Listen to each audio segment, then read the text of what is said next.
presidential election last fall. Jim Comey, Bernie Sanders, Jill Stein, those dastardly Macedonians and their content farms. Most people sort of scoff at those explanations. So now Hillary has a different one. She's accusing women of sexism against themselves. Watch this. I think it's about the stage that a young woman finds herself at any particular point in time. Actually, the research is pretty clear. If you're a young college-educated woman and you are starting off in the workforce, you are pretty much at wage parity with your counterpart, a young male college graduate. By the end of your 20s, you no longer are. Once you decide, if you do, to be married, to have a family, you fall even further behind. You don't yet understand all of the sort of invisible signals and attitudes that are at work that can hold you back. Christy Setzer is a Democratic strategist, president of New Heights Communications, and she joins us tonight. Christy, it's great to see you. It's great to be here. Hard to imagine more patronizing explanation. So here Hillary Clinton loses the majority of married women, women who are out of their 20s, just the majority of them, women who've had the experiences she just described. And she's basically saying, you just don't understand what it's like to be a woman in America. Well, they do, because they are, and they voted against her. I don't think she's patronizing married women. I think she's actually specifically talking to the Bernie supporters who are in their 20s who didn't support her. And look, don't get me wrong. I don't think it's a good idea to tell people who didn't vote for you that they were wrong. I don't think that's actually an excellent strategy. But I will say, as a woman who is 40 years old, that this actually spoke directly to me and my lived experience, which is that, yes, for the early stages of my career, I did believe that I was given every opportunity. By the time I was in my late 20s, I did see the men who had exactly my same level of experience getting tapped for much bigger jobs and very few of the women.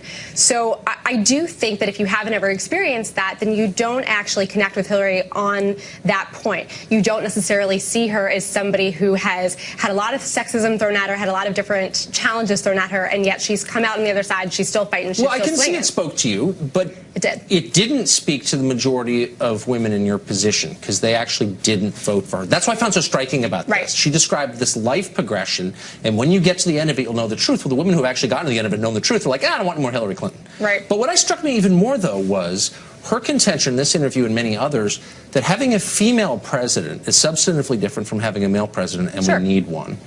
And my impression was we were supposed to believe that the differences between men and women are so minuscule that you can actually change your sex just by saying so. You don't need surgery or anything. You just say, I'm a different sex, and we have to agree that you are, because the differences are so small.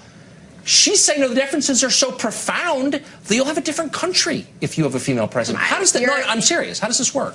You're conflating two very different things. You're conflating... No, same thing. Okay, well, let's talk about the idea that you want to vote for somebody who has understood where you're coming from, right? And whether that person is male or female, you want somebody who you think can look at your life and say, I get it. I understand.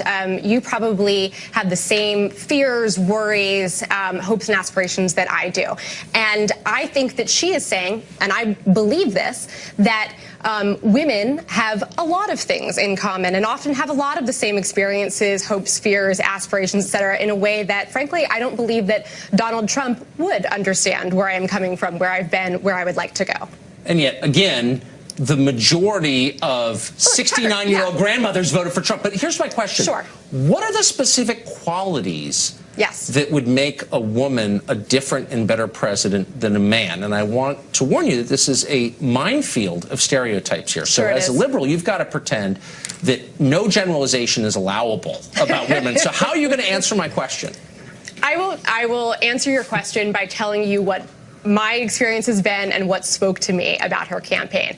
There was a moment in which Hillary Clinton sat there giving testimony on Benghazi, and it came to be the 13th, 14th hour of her testimony. She had exhausted everyone else in the room. She answered question after question after question. She was proving yet again that she was smarter than almost everyone there, that she could actually answer it. She had not just stamina and skill and smarts, but she basically faced everyone down. And I think that women across America in that moment said, Good how for is you. that? Good for you, lady. So she's got enormous stamina. I've always thought that about her, and she's pretty tough, except when she's playing the victim. But what was specifically female about this? She hit this the whole campaign. It's a glass ceiling. I'm a woman. By the way, I'm a woman. Woman here. Woman. Who cares? I don't understand why it's important if men and women are basically the same. I don't think men and women are so basically what qualities the same. do women have that men don't have that make them better presidents? I believe that in the same way that you might believe that African Americans are facing different things each day than white men are experiencing, that it's not too big of a leap to think that women are facing different things each day than men are. Say, for example, the universal experience of women. Let me finish, but please. That's not the argument. The universal experience that women have of being in a meeting, saying something, the point's not heard, a man says it, and then suddenly says that's a great idea, right? These are small and subtle things, right? But these are very, very relatable experiences that, again, that if you are a woman and you listen to Hillary Clinton and you say, I get it. I've been there. And frankly, she's going to look out for me in other ways because she understands what I've been through in this way. And I sort of understand. Again, women didn't feel that way. But final question is, do you think women have better judgment? Do you think they're stronger under pressure? I mean, is there some quality of being a woman that makes you a better president, potentially? Because she kept suggesting that. I never figured out what she was talking about. And I'm not against a woman president, by the way. I'm not arguing that. I do. I think that women are sort of, as in the way that anybody who is not typically in a position of power, women are more self-aware of the dynamics that are at play, right? Women are more aware of, both the ways in which women treat men, men treat women, blah, blah, blah, blah, right? So I think that necessarily, particularly in the roles that she's had as Secretary of State, where you have to experience diplomacy, understand where other people are coming from, I think that makes her inherently more empathetic. And there's lots of reasons to vote for her. I would say women seem to have a lot of power, certainly in my life. But otherwise, thank you, Christy. Thank you.